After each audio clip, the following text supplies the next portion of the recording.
And it got to the point where I couldn't even put shoes on. I was sleeping in my recliner because I couldn't get out of bed.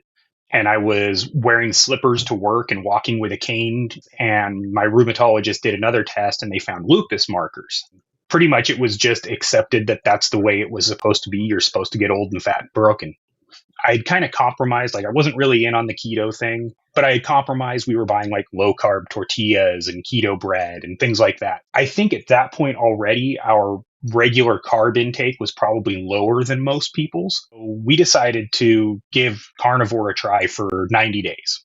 Don't look at the weight loss as a primary benefit. The weight loss is just a side benefit from the healing that it's doing to your body, and it will happen in its own course of time.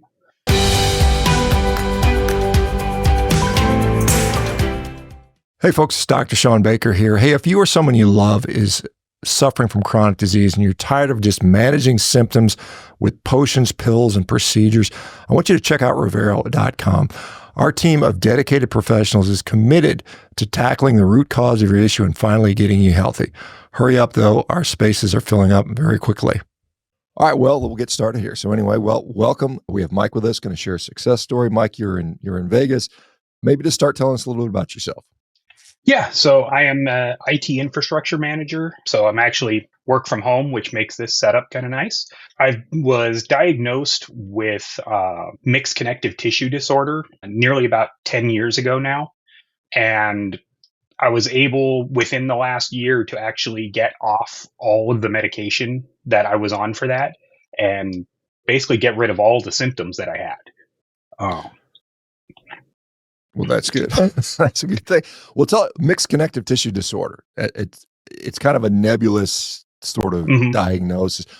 How did it present?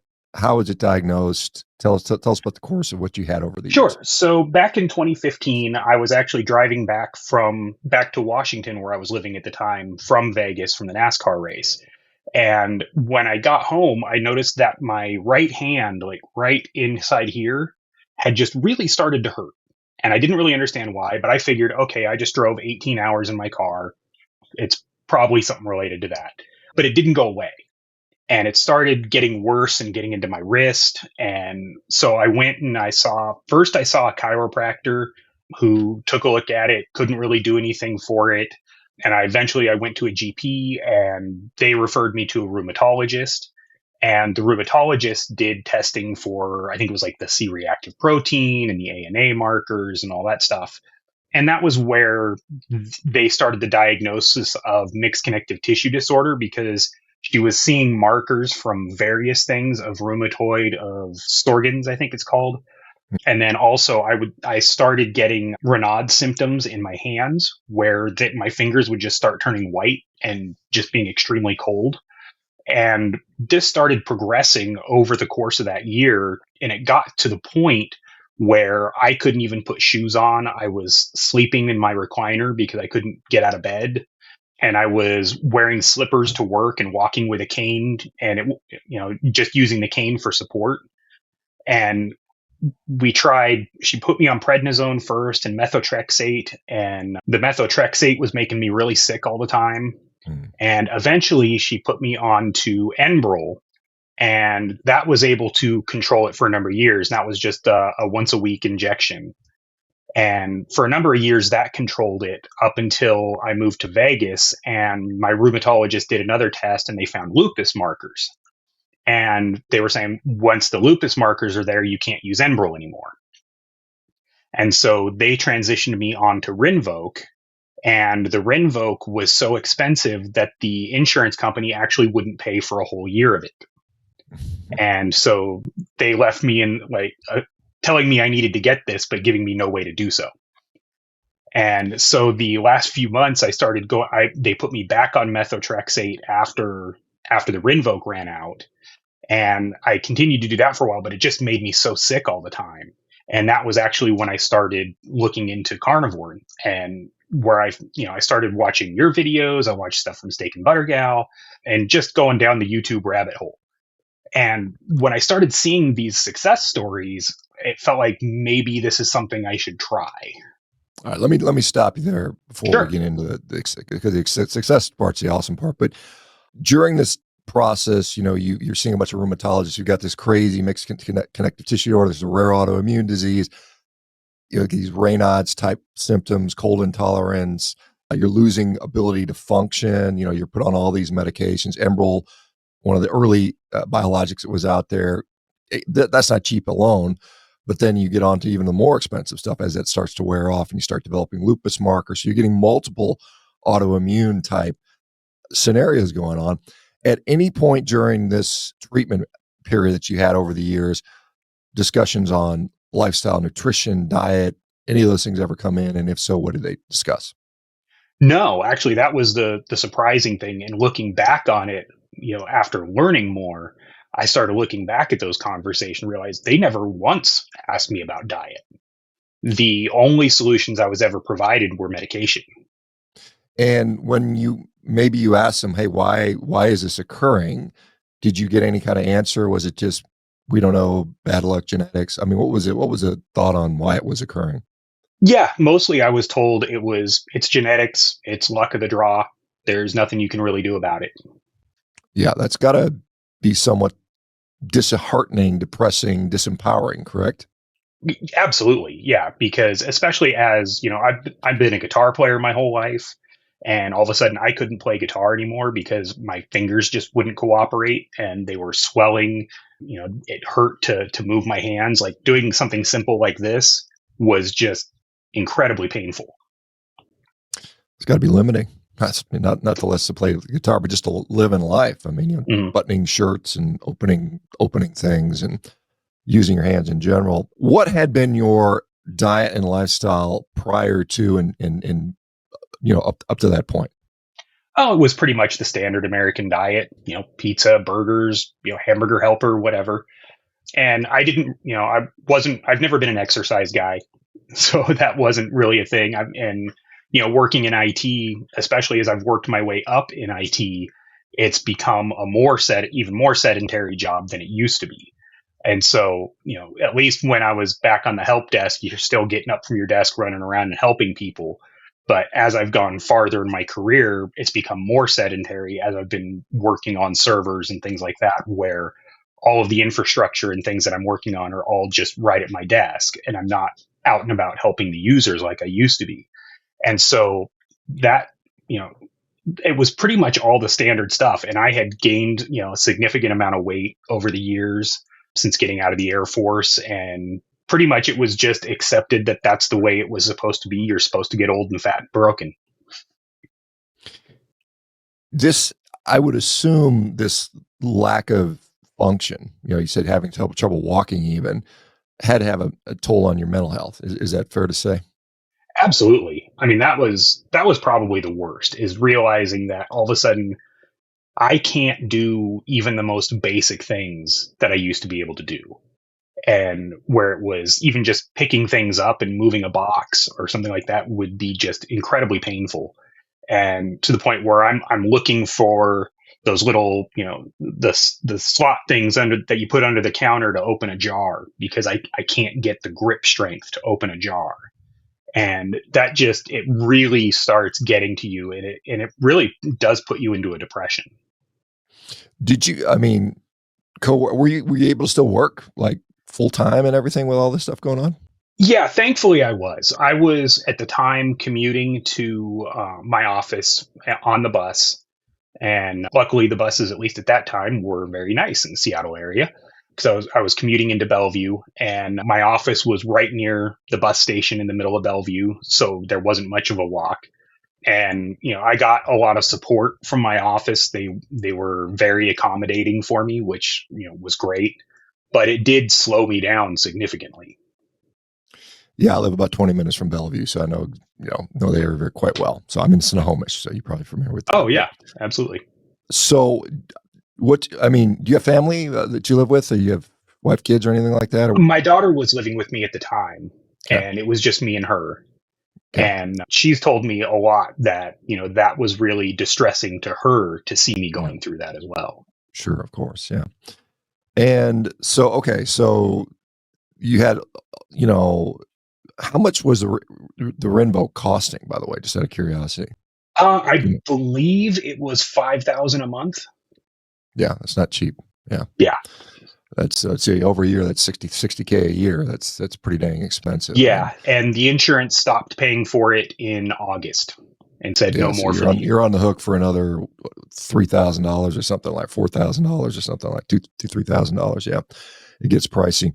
No more than that, 5,000 a month. Yeah. Yeah. Times, what is that? September, October, November, December, 4 months. Yeah. $20,000. Gosh. Yeah. Mhm. Okay. So what was the prognosis from the rheumatologist? You're on these meds. The Enbrel helped a little. Rinvoq run out. You're on this methotrexate, feeling awful. What did they tell you? I mean, did you ask them, hey, what's going to happen over the next decade or two? Yeah. And they told me that it would progressively get worse. It would never get better. And just to start adjusting and getting used to this, we might be able to keep it where it is through the use of medication, but it was never going to get better. Yeah, if you look up mixed connective tissue disorder, you see this is an uncurable disease, right? Can't cure it. So you got this for life. Take the meds. Hope it works. Hopefully it doesn't get too bad. That's basically all you're giving. That's got to be like I said, it's got to be depressing. All right, so you're sitting there, and I can't remember what year you started, but sometime a while back, you discover that I got to do something on my own hands. So you start watching crazy carnivore videos and see these wacko people that are claiming, I put this autoimmune disease, because there's not a lot. And I can tell you, I think you might be the first mixed connective tissue disorder story that I can remember hearing. I've heard a lot over the years. So you might be the first, another condition we can check off as saying there's been, results with this. But so what were you using as a frame of reference? I mean, there's people with like fibromyalgia and some of these other muscle myalgias and things like that, but that specific disease, I might have heard of one other time, but this may be the first time I've heard it. So anyway, how did you sort of indoctrinate yourself into this sort of lifestyle? How did that go? So we're coming up just on a year now. And essentially I started seeing some of the results from people specifically who had rheumatoid. Right. Yeah. Sure. And so that was what I kind of used as my frame of reference when watching the videos and seeing success stories. And so my thought was, okay, if you can fix that, like that feels like the worst of the things that I have, because I had lupus markers, but I never really had a lot of lupus symptoms. But, I had a bit of the Sjogens, and the Raynaud's was annoying because my hands get cold. But it was the rheumatoid symptoms were the worst. Mm-hmm. And so that's what I used as my frame of reference as I'm going through all these videos and watching people's success. And then seeing, not only are they able to heal themselves with these, with this diet, and they're losing weight, which is a great bonus because I knew I was overweight, but it was another one of those things where I had tried so many times to lose the weight, and then, I do so, and then I just gain it right back. And, you can't live on lean cuisine meals forever. And so that was where as I started digging and I started seeing people who actually had success with rheumatoid. And so and my girlfriend had wanted me to try keto for a long time. And so at that point I'd kind of compromised. Like I wasn't really in on the keto thing, but I had compromised. We were buying like low carb tortillas and keto bread and things like that. So I think at that point already our regular carb intake was probably lower than most people's. And so we decided to give carnivore a try for 90 days. So when you were low carb so you were already low carb, you probably cut out a lot of the junk food, all the sugary stuff. What were your symptoms like? Did that provide any benefit, or was it still pretty much the same? It did, because it wasn't as bad as it was. It was fairly manageable, and still even using a turmeric supplement that helps control inflammation also. And that's the next kind of remaining piece to wean myself off of, is I want to see if I can do it without that, because the combination of the low carb and the turmeric seemed to help quite a bit. But it still was there. Like I was functional again, but I still wasn't where I'm at now. Gotcha. So you made the decision to go carnivore. What you said it was about a year ago, right? So about a year ago. How did you start? And were you nervous or scared? Or I mean, because people are like, oh my God, if I only eat meat, I'm going to die or something like that. Kind of No, crazy. I mean, to me, it actually seemed natural because I've never been a big fan of vegetables. And so I saw a diet where I don't have to eat vegetables. I'm like, that sounds great. and and so that was, our first thought was, well, let's just give it a try for 90 days, because in that way it didn't feel like we were giving anything up. We're just trying this for a little bit, and if we don't see any benefit from it, well, then we just go back to doing what we were doing. Okay. And so what did you start with? How did the diet start? We mostly started with like some New York strip steaks. We'd get some ground beef, and essentially we would just, and which we still do, which is just, you can make up a couple pounds of ground beef, and then we got the vacuum seal container, and we can make that as a quick lunch through the week. We'll air fry some steaks, barbecue hamburger patties, and just have the hamburger patties with butter and salt. And that kind of became the staple of our diet. At first, we still used things like pork chops and some chicken, but we found over time that we just weren't craving those things. They didn't fill you up. And so we've really just kind of stuck with beef and eggs from there. Okay. Where do you get your beef from? You get like Primarily from Costco. Costco, yeah. So you're not, it's not necessarily grass finished, it's standard issue grocery store. Yeah, right? and we have actually over time kind of started shifting that a little bit, where we started to realize there was a taste difference that we could recognize. And so it wasn't a matter of, even making it on the health choice. It's just I found, well, I like this organic grass-fed ground beef that they have at Costco better than the $3 tube of meat at Smith's. Sure. So when did you start noticing an impact? Like you said, it was better than when you were on low carb. When did you notice that? Yeah, it really was within the first 90 days. And that's what convinced us to just keep going.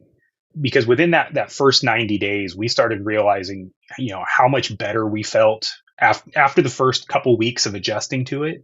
We started realizing, how we have more energy. We don't feel as sluggish. The things like just general stomach upset is gone. And so even just on those health benefits alone is kind of, we decided, we're just going to keep doing this until something happens that would make us not want to do it. So it felt real natural. So at the time you started carnivore, were you still on some medications? Yes, I was still on methotrexate at the time. But I stopped taking it fairly soon, and all the issues just kind of went away. So it would be fair to say that you've been on 2 biologics, Enbrel, Rinvoq, you've been on methotrexate, you've been on anti-inflammatories, you've been on prednisone. How would you rate carnivore diet's efficacy versus all of those other interventions? Oh, it's amazing.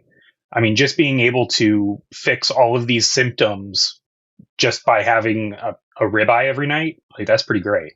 I mean, and it's really been remarkable that, all these things that they told me that I was going to have to live with permanently and was only going to get worse, that I was able to essentially completely reverse it. And the only time I ever experience those symptoms now is when I eat something I shouldn't have. We go on vacation and you cheat, and all of a sudden you're feeling it. Yeah, it's a pretty good disincentive to cheat, I suppose. You said you developed lupus markers and some other autoimmune markers. Do you still see a rheumatologist now that you're basically symptom-free, and have you rechecked labs or anything like that? I haven't rechecked my labs recently, and my girlfriend's actually found a site to do some of that she's been doing a bunch. And so I was going to do mine on kind of coming up on the 1 year here. But I haven't been seeing a rheumatologist anymore when I realized, first off, that all my rheumatologists hadn't given me any advice to actually address the real issue. They were just handing out pharmaceuticals. And combine that with the lack of availability of rheumatologists in the Vegas Valley, the one that I had moved. And so it was going to take another year to get into a rheumatologist anyway.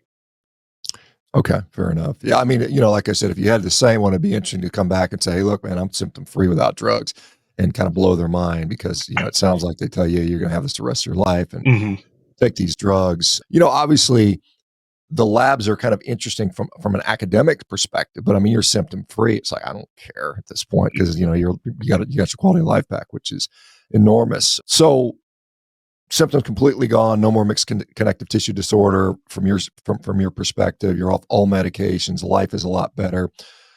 That's awesome. That's wonderful. I mean, and for anybody listening that has something similar, and because we've seen people with Sjogens, we've seen people with Raynaud's, we've seen people with RA, we've seen people with fibromyalgia. So you've got kind of that combination of all of these in some way, and that's gone.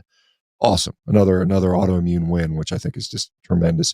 So what other, you said you lost some weight. Did you see any other benefits outside of the disease mitigation? Because a lot of people their quality of life generally gets better, skin, hair, digestion, any other sort of off-label uses or effects that you saw? Yeah, I mean, first off, I've lost 50 pounds. So that Yep. was a huge win right there. But even, I'm actually one size up from where I was in high school. So, but the other issues where I have noticed that it's like I don't feel like my skin is quite as dry as it used to be. When we were on vacation, we still used sunscreen, and I've seen stories of people saying they don't need to use sunscreen anymore. But even doing that, I would always burn. Like, you go out in the sun for 5 minutes and I'm toast. And we went down to Jamaica for a week, came back, no issues at all. Didn't get sunburned at all. And I fully attribute that to, a diet is a big part of that, because of the fact that we used the sunscreen, but we didn't slather it on every 30 minutes like they say you're supposed to do. We didn't go crazy with it. It was just before we go out for the day, it's one spray of the sunscreen, and then that was pretty much it for the day. And we didn't get sunburned at all. Okay. And so obviously you lose 50 pounds. So your parents, it's hard to miss somebody losing 50 pounds. You said you had, daughter with you at one point, girlfriend. They've probably seen the difference. How has that impacted them? Yeah, so my daughter's been asking a lot more about it and looking into it more. She lives out in Arkansas now. But my girlfriend, she started with me at the same time, and she's lost about 40 pounds too. And, we both just, feel like it's been fantastic. And I think that's been part of the reason we've been able to be successful with it, is that we're not trying to do it in a house full of people eating Doritos and Oreos. We don't buy that stuff. We go into the grocery store, we make the quick circle, and we're done in 10 minutes.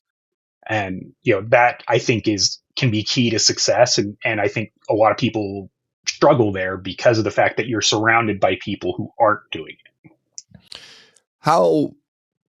Let's talk about difficulty. I mean, it's a very simple diet. I mean, it's not hard.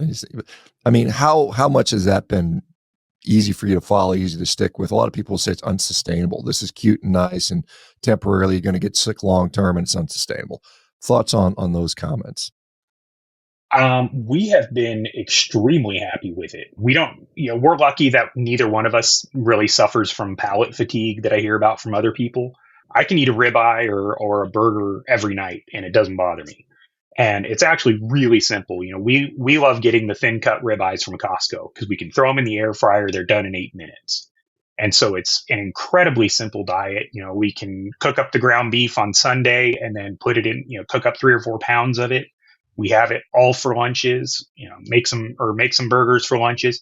And it's just really simple. And then we've been finding, ways that we can hit stuff when we're out and about. It's instead of maybe going to KFC, you go find a barbecue place and, you just have them, not douse it in sauces quite as much.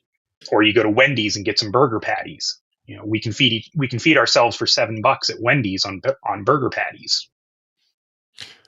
Yeah, let's talk about cost. Your cost today. I mean, obviously, we if you throw out the medicine cost, because I mean, if you're spending God knows how much on copays, I don't know what your copay, depends on your insurance, but how much does your diet cost you now today versus what you might have been eating a year ago or 2 years ago? I think it's roughly about the same, and some of that is simply our choices of meats. And because what you find is the package of ribeyes, the thin cut ribeyes, you get like 8 thin cut ribeyes in there, and it's like $65-$70. But you're not buying all of the other stuff that you would have bought. And so even if you're spending a little more on the nicer ground beef or the better cuts of steaks, it really kind of comes out even for us with buying that nicer meat, where we're not spending any more than we were before on groceries. We're just not buying a lot of the junk and the extras, where you're thinking about, I'm going to make this steak, but then I also need to buy potatoes and I need to buy broccoli and all these other things to go with it. Where if you don't need that, then you don't need to spend the money on it, and you can focus that money on better protein. Yeah, that's certainly what I hear from many people. A lot of people say they either spend less or the Mm-hmm. same. It's rare that people spend more, unless they're eating just prime steaks every day, which is for most people not certainly not necessary. And but yeah, it certainly can be cheaper. So you said you've got, your girlfriend is on the diet. How about your coworkers? Did they know you when you were, because you said you went from Vegas Mm-hmm. to you've been in Vegas for a while. So have they noticed a change, and do you eat at For work? I sure. mean, what's the deal on that? Yeah, and pretty much every team get together, I've been explaining it to more of them too, and there's been more and more interest in it as I've been able to show them how successful I've been on it. So we've got because our team is fairly scattered around the country, some in Colorado, some in Texas, some in Minnesota. So we do kind of team get-togethers a couple times a year. And, it's very obvious at that point where you can see, okay, well, the last time you saw me, I was 30 pounds heavier, and it's very obvious that I've, lost weight. And then, I can show them, hey, I've been able to fix all these issues. And so there's been a lot of interest from some of the other guys in the team on actually doing that. Not from the vegan guy, though. Not from the vegan guy. He's happy to, whatever. So with this mixed connective tissue disorder, during the period of time that you were, and I can't remember, how long had it been that you had suffered from this? So it started in about 2015. So And so almost a it was decade. about 9 Yeah. years. Yeah. And all during that time, did you ever seek out like a community? Because I'm sure there's a mixed connective tissue disorder forum somewhere. Did you ever like trying to find some other sort of There was solution? one on Reddit that wasn't very active. It was hard, there's plenty of like rheumatoid ones, but there wasn't a Mhm. lot for mixed connective tissue out there. And most of the time, you would see that everybody found the same information that was essentially it's going to get worse and you're going to die. Yeah. Okay. And so it was most of them were trying to calm people from the things where you would read that it's like you have a life expectancy of 5 more years. I don't know what the life expectancy of mixed connective tissue, but I don't think it's Yeah. that. I don't think it's quite that bad. But I mean, it's certainly, I mean, you look it up, if you go read what mixed connective tissue, and they'll say this is an incurable disease. And Hmm. would you consider yourself cured? I would at this point because the only time it ever comes back is when I've eaten something that my body is clearly rejecting. Yeah. And so I don't attribute that at this point to being an autoimmune issue. I attribute that as to my body telling me that, hey, you shouldn't be eating this. Yeah. Yeah. Scott, it's amazing what happens when you stop, quote unquote, poisoning yourself. What happens? It's kind of like, well, if I don't eat that, it'll be a problem. Yeah, because critics will say, well, if you were truly cured, you could go back to eating Doritos and Coca-Cola and Oreo cookies. And, other people say, well, that's not even food. So Yeah. why should I be required to do that to be a healthy human? Do you have because obviously we found you somehow. So I assume you participate in line in some form or Yeah, fashion. it was in Do you, the carnivore, one of the carnivore diet groups on X, I believe it was. It was in one of your okay. posts that I was contacted when I was just Gotcha. talking to others in the post about it. Gotcha. Okay. And so you obviously have you mentioned this online a little bit that obviously you must have. What has been the response that you've gotten up to this point? Yeah, the people that I've talked to about it have been really excited that, when I was able to show them, hey, I fixed these issues with this diet. And so I hope that it's given them some hope to try it out themselves as well, because the feedback I've gotten has been good when I've talked to people. What would you say? I mean, if you could go back to a day when you maybe at your lowest, like what was going on? Yeah, I mean, back then it definitely would have been probably around 2016, and that was when it was so bad I couldn't sleep in my bed. I could barely walk. I'm walking with a cane. My feet are swollen. My fingers are swollen. And thinking about all of that and the times when it got worse and it got better and got worse, I wish that just one of the rheumatologists had ever even addressed the diet aspect. because it was never once brought up as even a potential contributing factor. Yeah, and it turns out that was the main factor, maybe the only factor. Yeah, it's kind of crazy how that is. So you were, barely can walk with a cane, can't even sleep in your own. Why couldn't you sleep in your own bed? What was going on with that? You have to It sleep actually upright or hurt too something? much. The pain was just all through my body at that point. And laying down flat in the bed, I could not sleep at all. It hurt my shoulders, it hurt my hips. So in the recliner, I was able to kind of be in that shape, and that way, and it was softer. And so I was able to sleep, but that was the only way I could actually get any sleep. And you were on anti-inflammatories and methotrexate and pain meds and all that stuff during that time, and still Yeah. in that. My gosh, awful. So so you said you've been on this, beef, getting some ribeyes. What does a day of eating look like for you? How many meals a day? How much food? How much fat?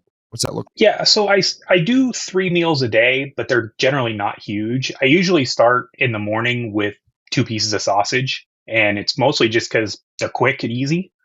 And then at lunch, it's usually either like a burger patty on the barbecue or some of the ground beef that we have, set up for the week.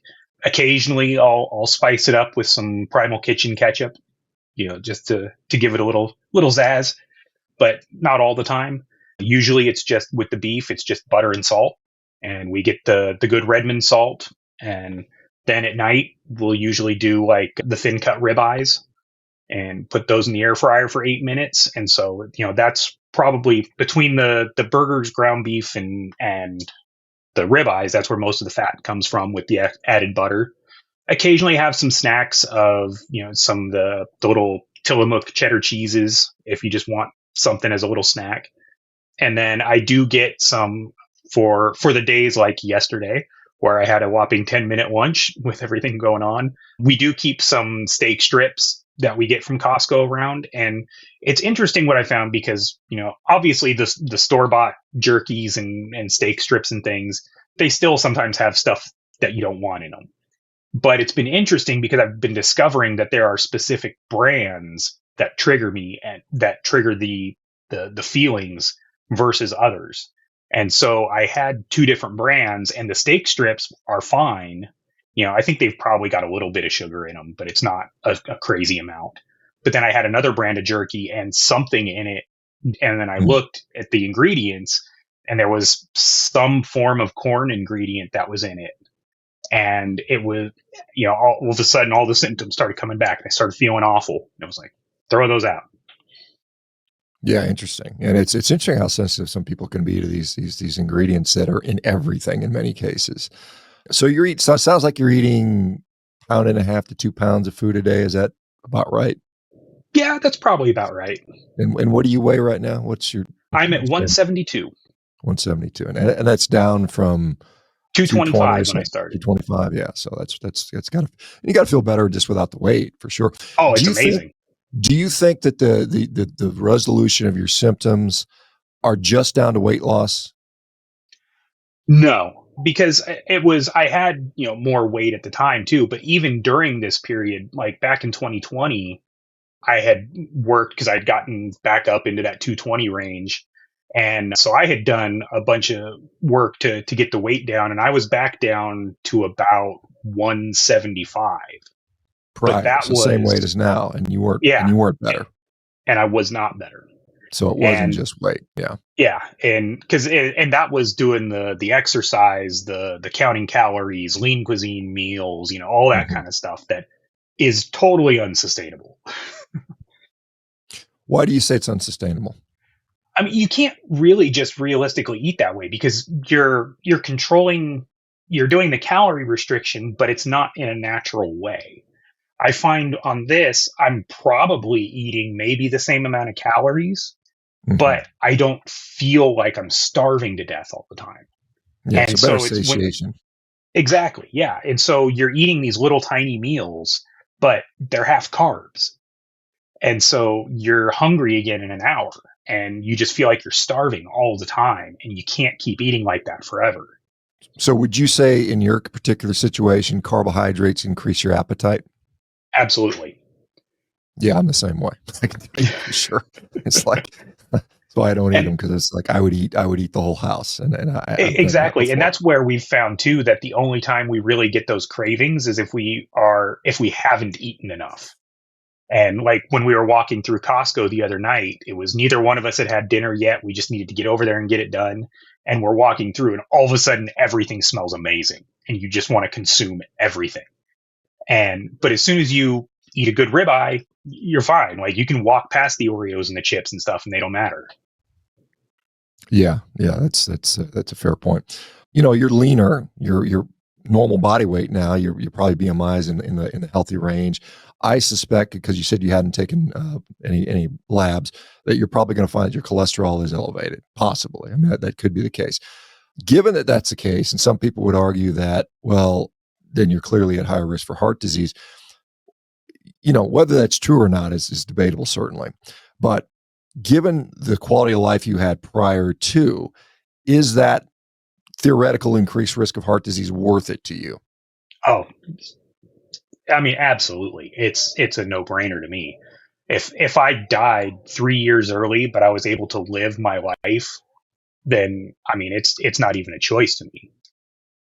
Yeah, I mean, I guess if you go from you can't sleep in a bed, you can't lay flat, you walk in with a cane in constant pain, and can't use your hands versus normal quality of life. Yeah, I mean, it seems like most people would make that trade. Let's talk about, and maybe there's not, but have you experienced any negatives since going carnivore, either in the transition time or even chronically? No, that was actually the surprising because I read about people who have like oxalate dumping and those kind of issues, and I think we managed to avoid even the keto flu that people talk about because we had already kind of lowered our carb intake before we started carnivore. And I attribute that to kind of our ease of transition into carnivore because we haven't really experienced any negative symptoms. The only things that we find is that because it's such an elimination diet, when you try something else, you realize immediately how bad it affects your body. Given you went through 9 years, from date of diagnosis until you finally figured out what the heck works for you, if you would have run into a physician that would have said, hey, this is probably associated with diet, let us help you out here, let us help you through this, let's put you on the right diet, would that have been preferable to you? I'm assuming it would have been, but you Oh, didn't get that. absolutely. I mean, and I freely admit that I would have struggled to listen to them because I didn't necessarily want to change my diet. And I feel that there's probably a lot of people who are like that. I enjoy my Doritos. I enjoy what I eat. And so having the will to change is just as much important. But if a doctor had actually said that to me, I think that would have carried some more weight simply because, you're actually trying to find a real root cause instead of just throwing pharmaceuticals at a problem. Yeah, I just think about, because what we do with I don't know if you know, we're this company Revero, which I'm one of the founders. I mean, that is our whole mission, is we take people in your situation or similar and say this is probably an issue, and then provide all the support, because it requires support. Like you said, a lot of times you may not have the motivation, but if you can sort of demonstrate success, which you'll be part. By the way, you're part of this story that's evolving of all these people that have literally just done a simple dietary change, and I mean, change the course of their life. I mean, you have to feel that. I don't know. Some people are almost angry or certainly frustrated that they weren't given this advice. I mean, you lost basically a decade of quality life. I mean, that's gotta sting a little bit. Is that fair to say? Absolutely. It's really frustrating to look back on and think about the things that I missed out on, even just like concerts I didn't go to, things I didn't do just because it was simply too painful to actually go do stuff. And so, it was just sitting around the house all the time. And, you can't really do anything. I couldn't hardly play guitar anymore. And so losing those years in there really does, that does sting. But, thankfully we're able to look at it like, well, at least we can do stuff now. What? Oh, so you're on all these meds: the Enbrel, the Rinvoq, the Methotrexate, steroids, the prednisones. Did you develop any side effects during those times, or any side effects associated with those medicines? Primarily, the side effects were just gut related. I mean, Yeah. it was at the point where that was one of the pushes that where I continued to push to stay home working just so I could be near a bathroom because the methotrexate would just tear me up. Yeah, and it's interesting because there is pretty decent evidence that autoimmune disease is an issue with the gut to start with. And you think about it, you fix it with food, so obviously the gut's involved. And so you're tearing your gut up with this methotrexate. It's probably not helping maybe the root cause and perhaps even exacerbating. And maybe that's one of the reasons why these lupus antibodies start showing up or something, because you have this continued destruction of the gut tissue. I mean, I assume. I mean, what else should I say? Anything else you think is relevant to this conversation we didn't touch on?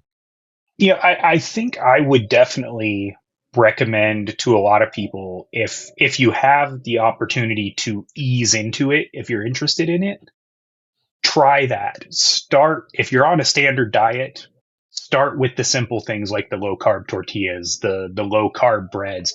Make those shifts and it will make the transition to carnivore, I think, much easier. You won't have so many of the things like the oxalate dumping or the keto flu kind of symptoms. And then additionally, give it more than 2 weeks. I see a lot of these people who want to, give it a try for 5 days or 2 weeks, and you're just not going to see any benefit in that amount of time. You're going to do those 2 weeks coming off the standard diet, and you're going to be like, man, I feel horrible. This is totally not working. It's like, well, yeah, you're going to feel horrible for those first 2 weeks because your body's trying to adjust to actually using protein and your fat as fuel instead of all the sugar you've been shoveling into your body like we all did. And so, you really got to give it some time to actually start to healing. And then don't look at the weight loss as a primary benefit. The weight loss is just a side benefit from the healing that it's doing to your body. And it will happen in its own course of time. You may go through spurts where you lose a bunch. And then like the last couple months, I've been pretty stable, right at around 172. And so that seems to be where my body wants to be right now. And it could be because it's healing other things, it's working on your body to try and fix these issues. And so your body's going to fix what it feels is the most important thing to fix. And so that's probably not going to be your weight right off the bat. Yeah, you'd mentioned that, every once in a while, like you're on vacation, sometimes you'll eat something that's a little off plan. What are the things that set your symptoms at? Is it safe to say, or like sugary type things are problematic if you ever consume those? Or what are the things that bother you the most? I would say, I think it's mostly carb related things. Mm-hmm. That's where it seems to hit the most. Like I can usually get away with, a little bit of ice cream, or, I can have, like the little square of cheesecake that they have at vacation. But the key thing also is eating those smaller portions if you're going to cheat. Yeah. Don't have the giant slice of cheesecake they want to give you. But, it really does. I start to notice it the more carbs and things that we've had, on vacation. And so again, we look back at it where we realized on that last vacation, which of these cheap things were actually worth it. If I'm going to eat these French fries and they literally don't taste like anything without the salt and the seasonings, then why am I eating them? And so that's where we started to see it. And, I got a little bit of the symptoms started to come back when we had, because we had the grilled cheese or whatever. And over the week, they started to come back. But as soon as we got fully back on track, the symptoms were gone again. What percentage of your diet would you say is strictly carnivore now, just in the grand scheme of things over the year? I would say, probably 80 to 90% of our diet is pretty strict carnivore. There's still a few things, we haven't given up coffee. But I did switch. And that was actually one of the surprising things I found too, was we used to get the Coffee Mate coffee creamer, and you realize that stuff's basically pure vegetable oil. And so I've switched my coffee creamer to Chobani has one now that's a 0 sugar creamer, but it's actually made with milk. And so those kind of changes, I changed to the Chobani, and then right before we went on vacation, it was like, well, I've got this other thing of Coffee Mate, I'm just going to use it up. And I used that coffee creamer, and right away I started feeling the symptoms in my hands again.